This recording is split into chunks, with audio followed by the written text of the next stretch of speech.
What's up YouTube, Trashy here. How are we doing today, y'all? We feeling good? We feeling like we maybe need to start our 10th Stardew Valley playthrough and spice it up with some mods?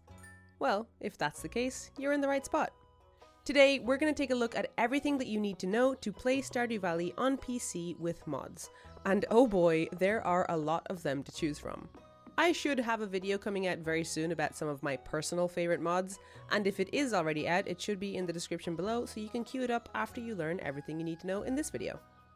Also, if you clicked on this video, then you probably already know this, but just a reminder, there is no wrong way to play Stardew Valley.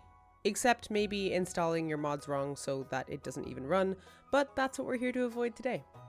Now, I'm going to try and break down how to add mods to your game step by step in the most user-friendly, beginner-friendly way possible, from how to get mods to run to where to find them. But if you have any questions at all at any stage throughout the video, let me know in the comments below and I will do my best to help.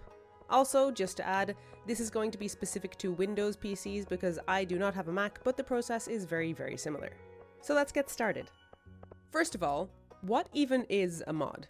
I know some of y'all are rolling your eyes, but bear with me here for a second. When I don't know how to do something, I find it much easier to learn if I understand more about what I'm doing. Mods are basically just files that you add to your game to change it in some way. Whether you want to add new NPCs, new areas, or just quality of life things like this mod that brings up literally everything you could ever need to know about anything when you click a specific button. However, Stardew Valley, like most games, isn't really equipped to be played with mods right off the bat. So before you go downloading any, you first need to download the mod launcher. This launcher essentially boots up the game in a way that allows the mods that you've downloaded to interact with the game's code itself, changing or adding whatever they need to add to the game. The specific mod launcher for Stardew Valley is called SMAPI, which stands for Stardew Modding Application Programming Interface, which is a mouthful and not really important information at all. You don't need to remember that. All you need to know is that to play with mods, you need SMAPI. To download SMAPI, you can go to smapi.io in any web browser or also click the link in the description and then click download SMAPI to get the latest version. That sounded a little bit like an ad read, but I promise I'm not sponsored by SMAPI. When you click download, you will be presented with a few different options. For the purposes of this video, we're going to go with Nexus mods. Now, when you go to Nexus mods to download SMAPI, you will be prompted to make an account, which is annoying but useful, and we'll talk about why here in a second once we get to the actual modding part. After making an account, click Manual on the SMAPI download page, then Slow Download, and after a few seconds you will download a zip file that contains the SMAPI installer. Now, before you can do anything with this installer, you will need to extract it from the zip file. Navigate to your downloads folder or wherever your downloads go, and simply right-click the zip file and extract it to wherever you want it to go. This placement is not important, as long as you can find it afterwards. Once extracted, open up the folder once, twice, and then double-click on whichever installer corresponds to your operating system, which in my case is Windows. This will open up a brand new window where all you have to do is follow the prompts on screen. The path file that appears here should automatically detect and go to your Stardew Valley folder, so don't worry about that. Once SMAPI has finished installing, don't close the window just yet because there is still one more step to take before you can start playing with mods. You will need to tell your game client, which in my case is Steam, the place that I launch my game from, that you want to launch Stardew Valley using SMAPI. To do this, copy the file path shown in the SMAPI window after installing it, including the %command % bit at the end. Next, open up Steam, go to your library, right-click Stardew Valley and go to Properties. From here, in the General tab, paste what you just copied into the Launch Options box. It should end up looking something like this. This makes it so that when you launch Stardew Valley through Steam, it will launch with SMAPI and your mods, as well as keep track of your time played and achievements. You can also add the SMAPI launcher itself as a non-Steam game to your Steam library, which allows you to launch either modded or non-modded Stardew Valley, depending on what you want to play. To do this, click Add a Game, which is at the bottom left-hand corner of your Steam library, then add a non-Steam game and navigate to your Stardew Valley folder where the Stardew Modding API file is. If you don't know where your Stardew Valley folder is, you can just right-click the game in your Steam list, go to Manage and then Browse Local Files and just copy the file path at the top of the window. This can be pasted into any other File Explorer window for quick access. Once you've hit add a non-Steam game and you've navigated to your Stardew Valley folder, scroll down and you will eventually see the Stardew Modding API application, which is what you want to choose, and voila, you now have an unmodded and modded version of Stardew Valley in your Steam list. Also, Steam still recognizes the fact that you're playing Stardew Valley, so your playtime and your achievements will still be logged using both of these methods. If for whatever reason you don't want Steam to track your playtime or your achievements, you can skip this entire Steam linking step and just make the file in your Stardew Valley folder called Stardew Modding API a desktop shortcut and launch your game that way. Now that you've got the launcher installed, let's have a look at the fun stuff, installing the mods themselves. Now, you will probably notice that there are a few different places that you can get your mods from, but for this video, we're going to focus specifically on Nexus mods because it's the easiest to use and it has the biggest mod library. Nexus will ask you to make an account before you can download any mods, which is kind of annoying, but at the same time, it also keeps track of what mods you've downloaded and whether or not they've been updated, which is very useful. Nexus is free to use, however the free version does have ads, slower download speeds, and it doesn't allow you to download large collections of mods at once. Rather, it makes you download them one by one. The paid version costs around $10 a month at the time of making this video, and in my opinion, it's not worth it. It has no ads, faster download speeds, and one-click downloads for collections of mods, so all you're really paying for is speed. And if you're a Stardew Valley player, you're probably pretty patient. Also, Stardew Valley downloads really don't take that long because most Stardew mods aren't that big. So, let's actually download and install a mod.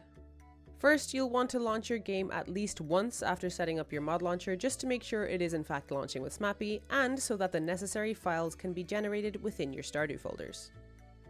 Once that's done, navigate to your Stardew Valley folder. Like we said earlier, you can easily find this folder by right-clicking the game on Steam, going to Manage, and then Browse Local Files. You should notice that since launching the game with SMAPI once, you now have a new folder here called Mods. Open that folder up and copy the file path at the top of the window because this is where you will be extracting all of your mods to. Now that you have the path copied, go ahead and download your chosen mod. You can use Nexus to browse mods by game and popularity to make them easier to find. For this example, I'm going to download a mod that I like to use in basically all of my playthroughs called Zoom Level, which allows you to zoom in and out as much as you'd like. All mods will have a description telling you what they do, and you can also check their requirements in this drop-down menu. Some mods depend on others to properly function, which you will also have to install, whereas others can just be downloaded independently and don't need any other mods to run. To download the mod, navigate over here and click the button that says Manual, which will also bring up a prompt letting you know what other mods that you need. In this case, this mod doesn't depend on any others and only needs the SMAPI launcher, which you should already have by this stage. Once you click download, you will be brought to this screen here where, if you're not a premium member, you will have to click slow download, wait 5 seconds, and your download will start. Once it's downloaded, navigate to your downloads folder or open it up from your browser downloads to find the zip file. Everything that this mod needs to run is snuggled nicely inside this zip file. You're going to want to right click, click extract all, and then paste in the Stardew Valley mods path file that you copied earlier. Hit extract and boom, your mod is exactly where it needs to be. Now to make sure that it's running properly, launch your game making sure that it's launching with SMAPI, and in the console you'll be able to see exactly what mods have been loaded. This console will also show any errors, mods that haven't been loaded, incompatibilities between mods, and it will also highlight any mods that need updating, making it super easy to keep track of what you're running and what you need. Congratulations, you've officially installed your first mod. A lot of mods come with configurable settings that you can adjust within their corresponding mod folder by going in and playing with the .json file. However, there's another mod that makes this much easier. If you go ahead and download the generic mod config menu from Nexus Mods, you can adjust all of these parameters yourself as most mods are compatible with it. For example, using this mod config menu, which appears at the very bottom of the settings menu in your game, you can adjust building types or colors if you're using a visual mod such as L Seasonal Buildings, one of my personal favorites. Using the mod menu, you can change the general color palette as well as your building themes and your farmhouse theme and get it looking exactly the way you want to. Obviously, the mod menu is only going to contain settings for the mods that you have downloaded. The last thing that you need to know about modding Stardew Valley is that every now and then, both mods and the SMAPI launcher get updates. You can continue playing your game without updating your mods and you won't have issues for the most part, But if you do start to experience issues, I'd recommend checking the SMAPI log for possible updates or incompatibilities. The SMAPI launcher will let you know when a mod or the launcher itself requires an update. Just keep an eye out for purple highlighted text. If you're using Nexus for your mods, the mod page itself will also let you know if there's been an update since you last downloaded the mod, which is why making an account is actually pretty useful. When it comes to updating SMAPI itself, you can just follow the original steps for installing SMAPI. Download it again from smapi.io, run the installer, and it will take care of everything. You do not need to do anything other than install it again. For updating mods, it's more of the same. Download the mod that you want to update, extract the zip file into your Stardew mods folder, and when it asks you if you want to replace the original files, simply replace them and you're good to go. To stop playing with mods, you can just remove the launch instructions that we gave Steam earlier and it'll launch the game as normal. And to fully uninstall SMAPI itself, run the installer again like we showed at the start of the video and just choose uninstall. Just remember that if you uninstall it, you will have to remove the launch command from your Steam settings too. Uninstalling mods themselves is actually pretty easy. Just head to your Stardew Valley mods folder and simply delete the mods that you no longer want to use. And that's it, everything you need to know about modding Stardew Valley. Make sure to subscribe for more helpful Stardew Valley guides and to be notified when I post my top 10 Stardew mods video. It probably won't be called that, but you get the idea. Thank you so much to Trashmasters, Alexis Jordan, Eileen Faye, and Gemini Dragon. I hope that the next time that you try and throw something in a trash can to impress your friends, you nail it on the first try. I'll see you on the next video. Love you, bye!